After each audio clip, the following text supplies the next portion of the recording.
अस्सलामुअलैकुम वरहमतुल्लाहि वबरकातुहू। आज हम बात कर रहे हैं बच्चों के टॉन्सिल्स के बारे में। बच्चों के टॉन्सिल्स के बारे में, बच्चों के गले के अमराज के लिए, दूसरे लफ्ज़ों में आम तौर पे ये मसला हर घर में बहुत सारी माओं को फेस करना पड़ता है छोटे बच्चों के लिहाज से। दरअसल इस बीमारी में गले में एक वायरल इन्फेक्शन होता है और इंसान बच्चे के जो टॉन्सिल्स होते हैं वो फूलने लग जाते हैं, यानी उनके अंदर सोजिश होना शुरू हो जाती है। ये बीमारी क्या है, कैसे होती है, असबाब और इलाज, ये हम आज की वीडियो में डिस्कस करेंगे। तो सबसे पहले हम चलते हैं इसकी सिम्टम की तरफ कि इसकी सिम्टम्स क्या हैं। अगर आपका बच्चा हर महीने में 5 से 7 दिन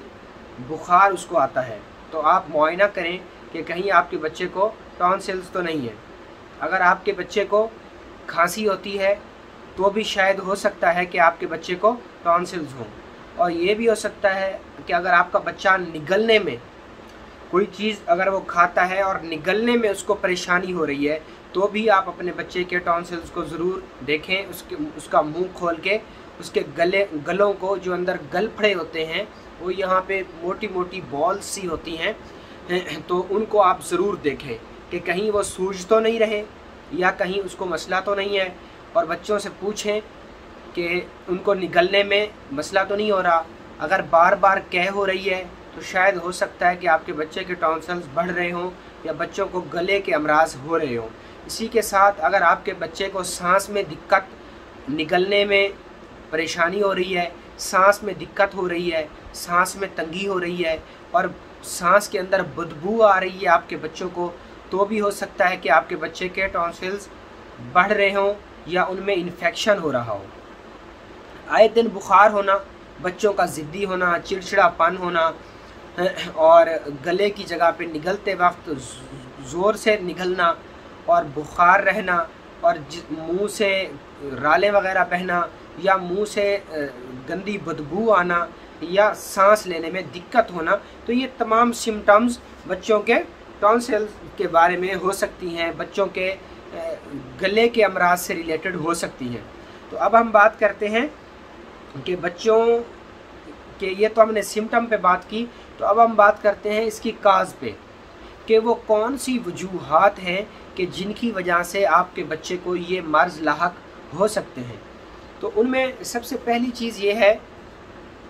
जो असबाब हैं जिनकी वजह से ये चीज़ें होती हैं। आम तौर पे हमारे जो बच्चे हैं वो छोटे होते हैं और नासमझ होते हैं, तो वो चटपटी चीज़ें, बाज़ार की आर्टिफिशियल चीज़ें बहुत ज़्यादा यूज़ करते हैं, तो जिससे ये मसला होता है। इसकी पूरी थ्योरी मैं आपको समझाता हूँ। दरअसल हमारे बच्चे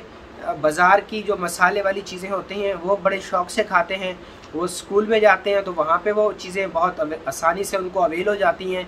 या कहीं बाज़ार दुकानों से वो चीज़ें आसानी से ले लेते हैं। और फिर ये होता है कि जब वो चीज़ें खाते हैं तो उनके गले में जो है ना अजीब सी, उनको वो जो उसके अंदर जो फास्ट फूड वाला वो एक तेज़ मसाले की वजह से अंदर एक पानी की शिद्दत की प्यास महसूस होती है। तो जब वो बच्चा पानी पीता है तो फिर क्या होता है कि वो पानी की कोशिश करता है कि उसने फ्रिज खोला और बोतल उठाई और मुंह को लगा ली, फिर गया उसने फिर नीमको पापड़ और इस तरह की चीज़ें खाई और फिर आया और पानी पी लिया। तो इसमें क्या होता है कि बच्चे के जो गले के अमराज हैं, जो उसके गले हैं, जो उसके टॉन्सिल्स हैं, वो उसी वक्त सोजिश कर जाते हैं और फूल जाते हैं। और ये सोजिश अगर 1 से 2 हफ्ते तक रहे तो वायरल इन्फेक्शन पैदा करती है और वायरल इन्फेक्शन से बच्चे को आपको ज़्यादा से ज़्यादा खांसी, बुखार, ज़ुकाम और निगलने उगलने में दिक्कत हो सकती है। हाँ, अगर यही कैफियत मुसलसल आगे चलती रहे तो फिर जो टॉन्सिल्स होते हैं उनमें पस भी पड़ जाती है, पीप भी पड़ जाती है, जिससे ये होता है कि फिर आपके बच्चे का जो केस है वो ख़राब भी हो सकता है। इसके अलावा जो बाज़ारी आर्टिफिशियल आइसक्रीम आ रही हैं और जो ठंडी चीज़ें आ रही हैं, जो कोल्ड ड्रिंक वगैरह आ रही हैं, उनके बेजा इस्तेमाल की वजह से भी आपके बच्चे को टॉन्सिल्स हो सकते हैं। अगर आप चाहते हैं कि आपके बच्चे इन बीमारियों से महफूज रहें तो कोशिश करें कि आप अपने बच्चों को आर्टिफिशियल चीज़ों से दूर रखें, बाज़ार की मसनूई और गंदी चीज़ों से इज्तनाब करें ताकि आपके बच्चे इस गंदी बीमारी से बच सकें। अब हम आते हैं कि वो कौन सी कैफियत है कि जब बच्चों के टॉन्सिल्स जो होते हैं उनको ऑपरेट करवाना पड़ता है या हमें सर्जरी की तरफ बाज़ औक़ात जाना पड़ता है। वैसे तो ये वायरल इन्फेक्शन 5 से 7 दिनों में ख़ुद ब खुद ठीक हो जाता है और अमूमन आपके डॉक्टर हजरात जो हैं वो एंटीबायोटिक्स देते हैं जिससे कि ये वायरल इन्फेक्शन बिल्कुल ठीक हो जाता है। अगर ये इन्फेक्शन हर महीने हो रहा है और मुसलसल हो रहा है, हर महीने हो रहा है, बच्चे की स्कूल से छुट्टियां हो रही हैं, उसकी जो रूटीन की एक्टिविटीज़ हैं, उसकी जो पर्सनल लाइफ है वो डिस्टर्ब हो रही है, वो उगलने और निगलने में बहुत ज़्यादा दिक्कत महसूस कर रहा है, या उसके मुंह से बेतहाशा बदबू आ रही है, या गले का मुआयना करने से अंदर सारी सफ़ेद रंग की पस और पीप पड़ गई है, और बच्चे के जो गले या टॉन्सिल्स हैं वो बहुत ज़्यादा बढ़ के वो गले के अंदर उन्होंने बिल्कुल रास्ता ही बंद कर दिया है, तो फिर और ये सारी सिम्टम हर महीने हो रही है, हर महीने हो रही है, हर महीने उसको बुखार आ रहा है, हर महीने उसकी छुट्टियां हो रही हैं, हर महीने उसकी रूटीन की एक्टिविटीज़ मुतासिर हो रही हैं, तो फिर आपके बच्चे को शायद हो सकता है कि आपके बच्चे का केस सर्जिकल की तरफ चला जाए और हो सकता है कि आपके बच्चे का आपको ऑपरेट करवाना पड़ सकता है। तो ऑपरेट में क्या होता है कि वो दोनों जो टॉन्सिल्स होते हैं उनको काट के बाहर निकाल के रख देते हैं और फिर ये होता है कि वो मसला जो बार बार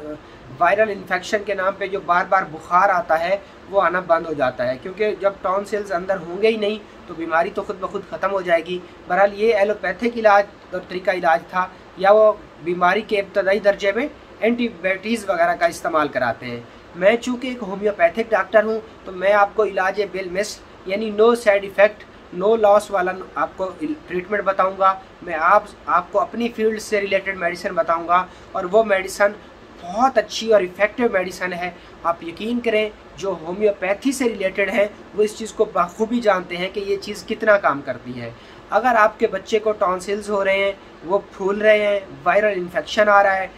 और वो हर हफ्ते ही ऐसा हो रहा है, तो जस्ट आप एकोनाइट बच्चों की मेडिसिन है ये आप, और सोजिश की बहुत बड़ी मेडिसिन है, एपिस मेलिफिका की मुआविन और मददगार मेडिसिन है ये एकोनाइट। आपने एकोनाइट 30 की ताकत में अपने बच्चे को 1 से 2 कतरे 1 चम्मच पानी में दिन में 1 से 3 बार, 1 बार भी दे सकते हैं, 2 बार भी दे सकते हैं, 3 बार भी दे सकते हैं। ये आप अपने बच्चों को 2 हफ्तों तक यूज़ करवाएं और कुछ दिन आर्टिफिशियल चीज़ों से परहेज़ करवाएं, तो इंशाअल्लाहुल अज़ीज़ आपका बच्चा बिल्कुल इस मुहलिक बीमारी से सेव और महफूज हो सकता है। इसी तरीके से अगर